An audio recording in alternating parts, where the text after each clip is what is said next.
6절 말씀 우리 함께 읽습니다. 시작. 육신을 따르는 자는 육신의 일을, 영을 따르는 자는 영의 일을 생각하나니 육신의 생각은 사망이요 영의 생각은 생명과 평안이니라. 아멘. 생각의 방향이 영혼을 결정한다. 생각의 방향이 영혼을 결정한다라는 제목으로 하나님 말씀 전하겠습니다. 앞부분은 좀 오늘 꼼꼼하게 들으셔야 됩니다. 본문에서 육신은 죄의 본성을 의미합니다. 죄의 본성을 따르는 사람은 죄의 본성이 바라는 일을 생각하게 됩니다. 세상의 가치, 욕망, 성공에 집중합니다. 돈, 권력, 명예, 쾌락 등 일시적인 것에 집착하는 사고방식을 갖습니다. 세속적 가치관을 따라 살게 되는 것이죠. 또한 자기중심적 사고를 합니다. 내가 주인이 되고 하나님을 배제한 채 살아갑니다. 하나님 없이 자기를 중심으로 살아가는 삶의 태도를 갖게 됩니다. 그 결과는 사망입니다. 죄의 본성의 지배를 받는 사람의 생각은 죽음입니다. 하나님과 단절되고 영적으로 죽고 궁극적으로는 영원한 심판을 받게 됩니다. 반면에 본문에서 영은 성령을 의미합니다. 헬라어로는 푸뉴마인데 영이라고도 해석할 수 있고 성령이라고도 해석할 수 있어요. 근데 영어 성경 보시면 대문자 the spirit 대문자로 써놨어요. 왜냐하면 성령을 의미하기 때문이에요. 성령을 따르는 자는 성령의 일을 생각합니다. 성령의 일을 생각하는 사람은 진리, 하나님의 뜻, 그리고 영원한 가치에 초점을 맞춥니다. 하나님의 뜻과 성령의 인도하심에 집중합니다. 하나님의 말씀을 따라 살아갑니다. 성령의 인도하심에 귀를 기울이고 성경적 세계관과 가치관을 갖게 됩니다. 이 땅의 가치보다 하늘의 가치를 소중히 여기는 마음을 품습니다. 이 생각은 영원한 생명뿐만 아니라 현재의 삶 속에서도 평안을 가져옵니다. 예수님은 허물과 죄로 죽었던 우리를 살리셨습니다.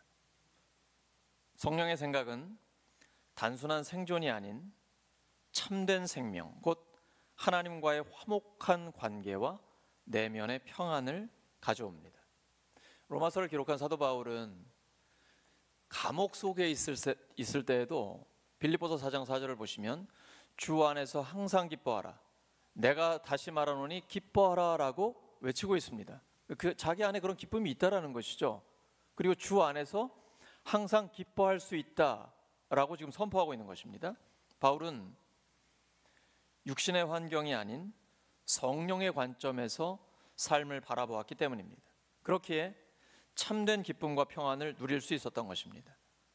성령의 지배를 받는 사람의 생각은 생명과 평강입니다. 이제 우리를 돌아보겠습니다.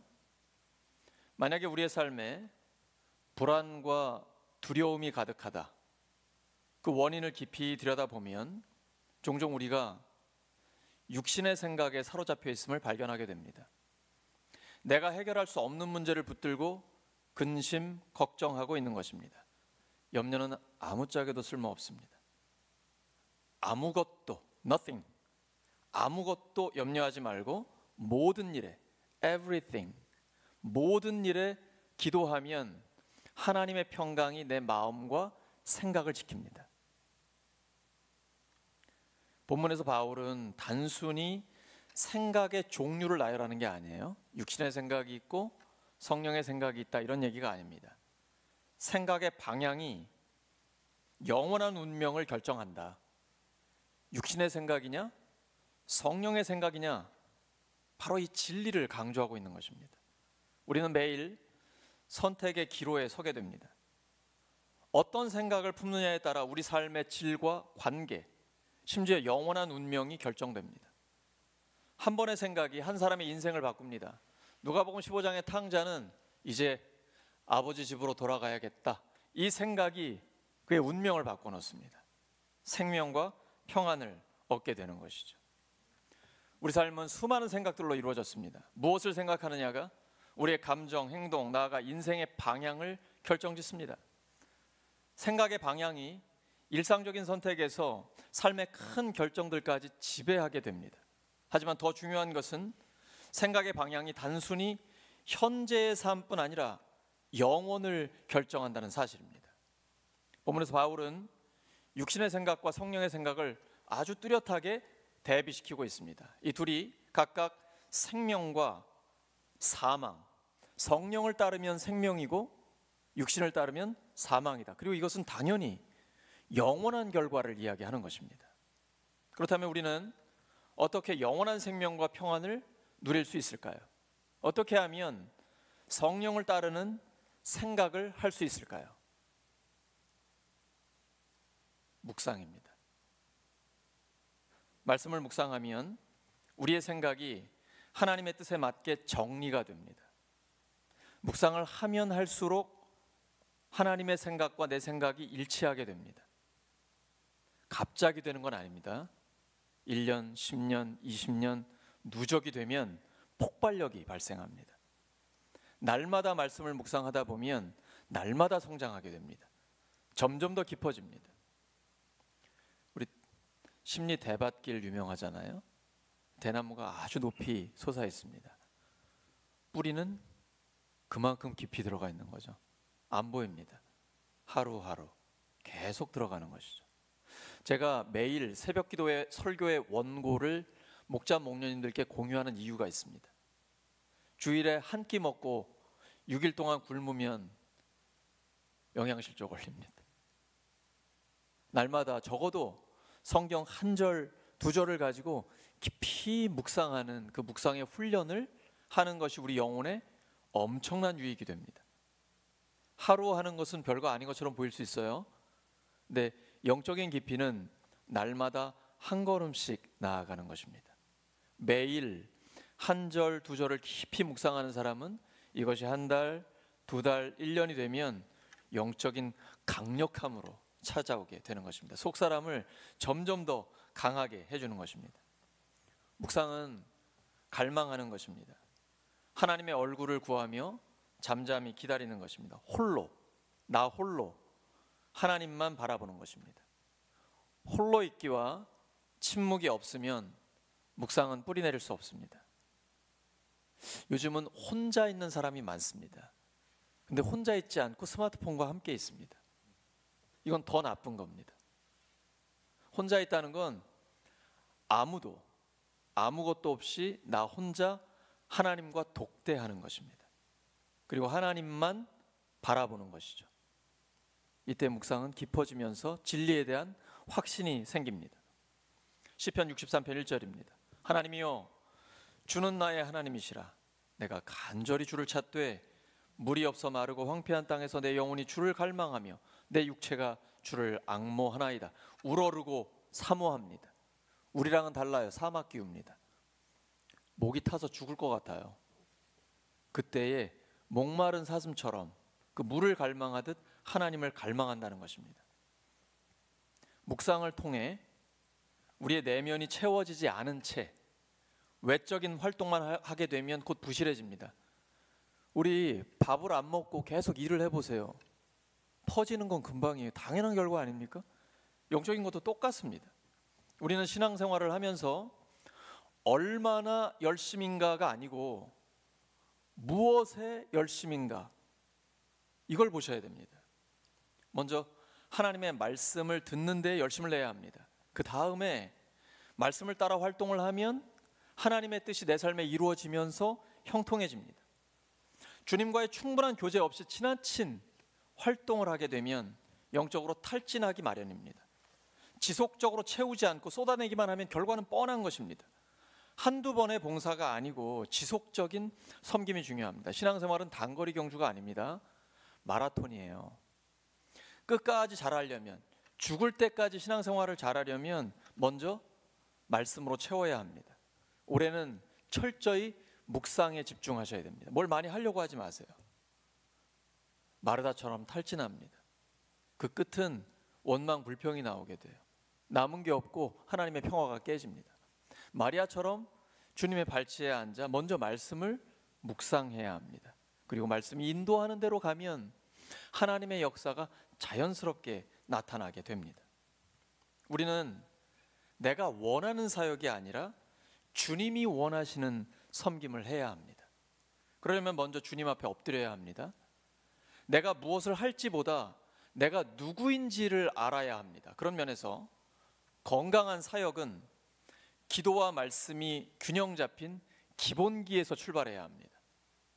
모든 분야의 고수는 기본기가 탄탄합니다. 그래서 범접을 못하는 거예요. 신앙생활의 기본기는 기도와 말씀이에요. 기도와 말씀에 철저히 집중하고 그 주님의 음성을 먼저 들어야 합니다. 주님이 빠져 있는 사역에는 참된 기쁨이 없습니다. 결국 원망과 불평으로 끝나게 됩니다. 마르다가 그랬잖아요. 또한 안식이 빠진 사역은 마무리가 좋지 않습니다. 주님은 우리를 몰아가지 않으십니다. 교회, 목장, 가정, 우리의 사역을 할 때에 막 바쁘게 뭔가 몰리는 것 같다. 이때는 조심하셔야 돼요. 그건 주님이 하시는 게 아니고 마귀가 역사할 가능성이 높아요. 주님은 몰아가지 않으세요.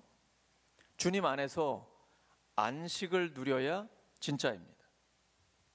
마태복음 11장 28절에 30절이죠. 수고하고 무거운 짐진 자들아 다 내게로 오라. 내가 너희를 쉬게 하리라. 나는 마음이 온유하고 겸손하니 나의 멍에를 메고 내게 배우라. 그리하면 너희 마음이 쉼을 얻으리니 이는 내 멍에는 쉽고 내 짐은 가벼움이라 하시니라. 만약에 내가 좀 너무 어렵다, 마음에 쉼이 없다, 그럼 지금 내가 지고 있는 거예요. 주님께 맡기셔야 됩니다. 우리는 오랫동안 지치지 않고 기쁨으로 주님을 섬길 수 있습니다. 그러려면 한 가지에 집중하셔야 됩니다. 선택과 집중. 모든 것을 푸는 열쇠가 여기 있습니다. 예수님의 제자는 항상 예수님만 뚫어져라 바라보는 사람입니다. 예수님의 십자가와 부활에 초점을 맞춥니다. 주님의 발치에 앉아 묵상이 깊어질 때에 삶은 활력을 얻습니다. 영적인 에너지가 생깁니다. 성령 충만이란 오늘날의 말로 표현을 하면 영적인 에너지가 넘쳐난다는 거예요. 이건 어떤 열광하는 것이 아니고 묵상을 통해 내 안에서 솟아올라 나오는 것입니다. 그러면 예수님처럼 생각하게 됩니다. 예수님의 초점은 철저히 십자가에 맞춰 있었습니다. 묵상을 통해서 하나님을 알아가다 보면 믿음이 생깁니다. 믿음은 저절로 생기는 게 아닙니다. 말씀을 가까이 해야만 믿음이 생깁니다. 하나님을 알면 아는 만큼 하나님을 믿을 수 있습니다. 신뢰가 되는 거예요. 그러면 하나님께 내 걸 맡길 수가 있는 것이죠. 그러므로 말씀 묵상은 하나님께 초점을 맞춰야 합니다. 하나님의 성품과 속성, 그리고 하나님의 뜻을 아는 데 집중해야 합니다. 하나님을 점점 더 깊이 알게 되면 나 자신에 대해서도 더 깊이 깨닫게 됩니다. 내가 바로 하나님의 자녀요, 예수님의 제자라는 존재론적 발견을 하게 됩니다. 이러면 흔들리지 않습니다. 누가 뭐라고 하건 내 상황이 어떻건 관계없어요. 하나님이 내 아버지잖아요. 하나님이 나의 아빠잖아요. 끝까지 영원히 책임지십니다. 난 예수님의 제자잖아요. 세상이 뭐라고 말하고 난 예수님이 가신 그 길을 걸어갈 뿐이에요. 그래서 하나님이 가장 기뻐하시는 의미 있는 삶을 살게 되고 말씀 묵상을 할 때 하나님이 누구신지를 더 깊이 알게 됩니다. 나의 삶에 하나님의 목적과 계획이 있다는 것을 자각하게 됩니다. 그러면 인생은 역전됩니다. 예를 들어 오늘 한번 본문을 묵상해 볼게요. 로마서 8장 5절과 6절입니다. 육신을 따르는 자는 육신의 일을, 영을 따르는 자는 영의 일을 생각하나니 육신의 생각은 사망이요 영의 생각은 생명과 평안이니라. 성령을 따르는 자는 성령의 일을 생각하고 성령의 생각은 생명과 평안입니다. 성령님은 우리를 인도하시는 하나님이십니다. 그렇게 기록되어 있죠? 묵상하실 때 하나님이 어떤 분인지를 발견하셔야 돼요. 성령님은 우리를 인도하시는 하나님이십니다. 우리가 그분을 따라가면 성령의 일을 생각하게 되고 그 생각은 영원한 생명과 하나님의 평강으로 우리를 인도합니다. 예수님께서 성령님이 오시면 어떤 사역을 하실지 미리 말씀해 주셨어요. 요한복음 14장 26절입니다. 시작. 보혜사 곧 아버지께서 내 이름으로 보내실 성령 그가 너에게 모든 것을 가르치고 내가 너에게 말한 모든 것을 생각나게 하리라. 성령님은 모든 것을 가르치십니다. 성경만 가르치시는 게 아니고 모든 것을 가르치세요. 뭐 인간관계, 우리 직장이나 일터, 학교에서 어떻게 해야 되는지, 일상생활은, 가정은 어떻게 하면 아름답게 점점 더 성숙하고 행복한 믿음의 가정으로 만들어갈지, 이런 모든 걸 가르치세요. 예수님이 말씀하신 걸, 그 모든 것을 생각나게 하십니다. 요한복음 16장 13절에 그러나 진리의 성령이 오시면 그가 너희를 모든 진리 가운데로 인도하시리니, 그러니까 걱정할 필요 없어요. 미래를 염려할 필요 없어요. 성령께서 모든 진리 가운데로 인도하십니다. 그가 스스로 말하지 않고 오직 들은 것을 말하며 장래의 일을 너희에게 알리시리라. 그러면 우리는 어떻게 해야 할까요? 그 성령의 인도하심을 따라가면 됩니다. 성령의 감동으로 기록된 하나님의 말씀을 묵상하고 기도하면서 그 뜻에 순종하면 됩니다. 묵상은 말씀 한 구절 한 구절에 집중하며 적용점을 찾는 것입니다. 하나님이 어떤 분이신가? 그럼 나는 어떻게 해야 되는가? 그걸 찾는 것이죠. 하지만 이거보다 더 중요한 게 있습니다. 그것은 바로 말씀을 묵상하면서 하나님의 영광에 압도되는 것입니다. 그리고 찬양하고 경배하게 되는 것이죠. 나의 아버지 하나님이 전능하신 하나님이고 말씀으로 우주 만물을 창조하신 우주보다 더 크신 하나님이라는 것을 예배하는 것입니다. 묵상의 절정은 예배입니다. 찬양과 경배로 마무리하는 것입니다. 묵상에는 엄청난 능력이 있습니다. 그래서 우리가 묵상에 집중하는 것입니다. 하나님의 생각과 나의 생각이 일치할 때 묵상의 능력이 나타납니다. 무엇을 생각하느냐가 인생을 결정합니다. 묵상은 생각하는 것입니다. 깊이 생각하지 않는 신앙은 언젠가 공허해집니다. 그렇다고 말씀은 소홀히 한 채 그냥 인간적인 생각만 하게 되면 그것은 묵상이 아니라 망상이 됩니다. 묵상이 망상이 되지 않으려면 말씀을 끈질기게 붙잡아야 합니다. 끝까지 붙들어야 합니다. 하나님의 마음과 생각에 깊이 공감하고 동의하며 따라야 합니다. 말씀을 단순히 문자로 인식하는 게 아니고 살아계신 하나님의 음성으로 듣는 것입니다. 언어의 세계 너머에 있는 하나님의 음성을 듣는 것이죠. 이러면 이럴수록 말씀이 우리의 인격이 됩니다. 이게 성령의 열매입니다. 묵상은 능력입니다. 묵상을 통해서 우리는 하나님과 하나가 되는 엄청난 복을 누리게 됩니다. 예수님 광야에서 마귀에게 시험을 받으실 때 기록된 말씀으로 물리치셨습니다. 예수님은 말씀이 육신이 되어 오신 하나님이십니다. 예수님의 말씀은 능력 그 자체예요. 그럼 우리가 말씀과 하나가 되면 우리 안에 있는 하나님이, 그 말씀이 능력을 나타내게 되는 것입니다. 하나님의 전신갑주에서 성령의 검, 하나님의 말씀은 방어의 무기가 아니라 공격 무기입니다. 강력한 공격 무기를 우리에게 주신 것입니다. 그리스도인은 이 땅에서 영적인 전쟁을 벌이면서 살아가게 됩니다. 피할 수 없는 진리의 전쟁입니다. 지금 세상은 온통 진실 게임이 벌어지고 있습니다. 헌법재판소에서, 광장에서 모두 다 자신이 옳다고 주장합니다. 이럴 때일수록 교회는 더욱 분발하여 진리 편에 서야 합니다. 오직 하나님 나라의 복음을 위해 살아야 합니다. 말씀 묵상이 깊어지면 자신도 모르게 영적인 전사가 됩니다. 나는 좀 편안하게 살고 싶은데 하나님이 우리를 가만두지 않으십니다. 왜냐하면 진리로 우리의 마음에 새겨주셨기 때문에 불의가 있으면 참을 수가 없어요. 하나님이 가만 놔두지 않으세요. 묵상이 깊어지면 깊어질수록 자연스럽게 영적인 전사가 됩니다. 그리스도 안에 있는 영광의 빛이 나를 통해서 드러나게 됩니다. 말씀의 권위가 나를 지키고 마귀를 이기게 합니다.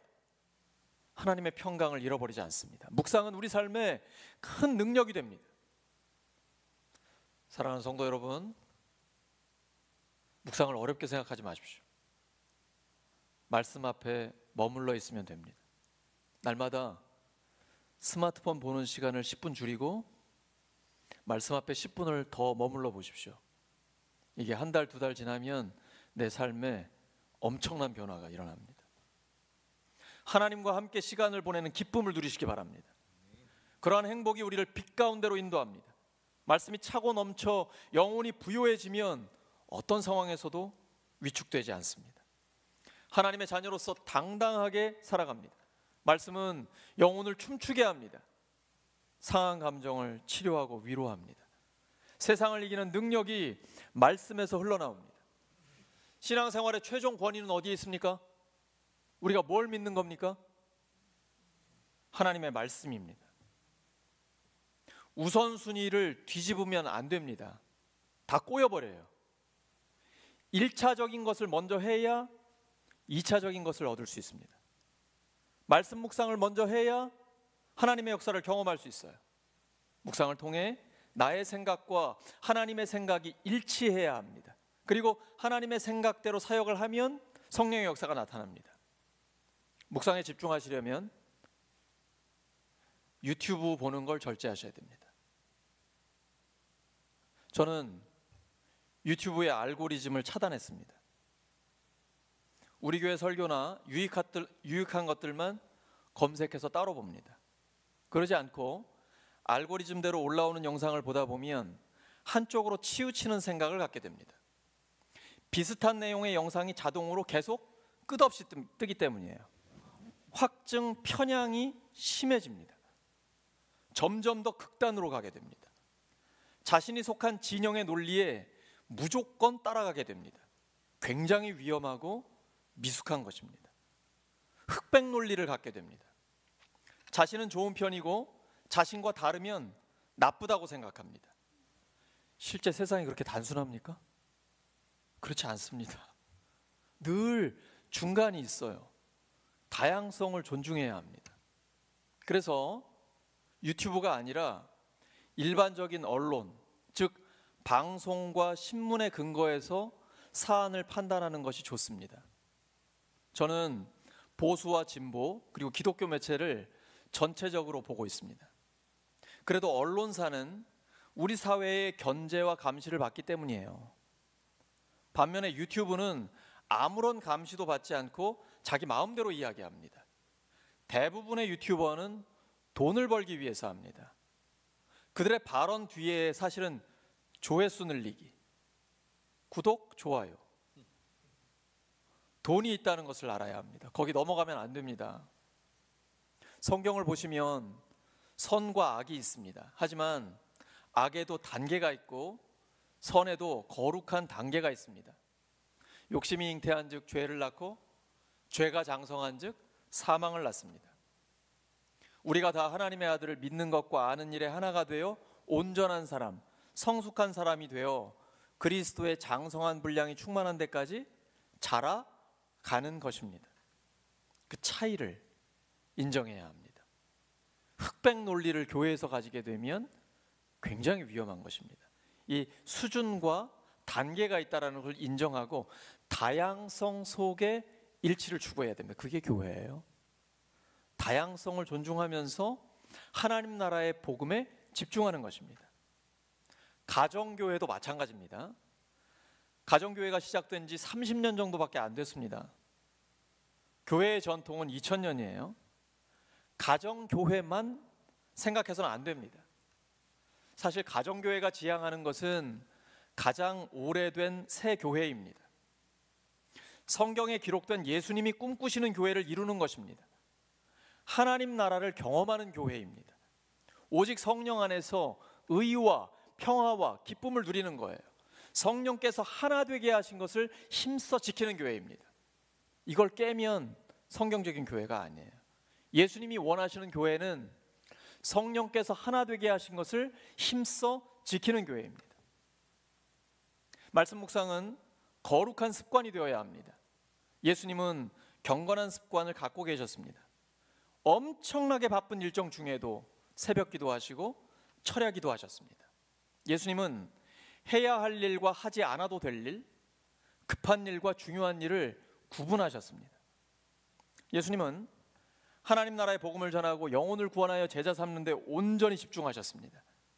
예수님이 각종 환자들을 고치시고 많은 귀신들을 쫓아내셨을 때 수많은 사람들이 몰려와서 주님을 찾습니다. 하지만 예수님은 자리를 옮기시며 이렇게 말씀하십니다.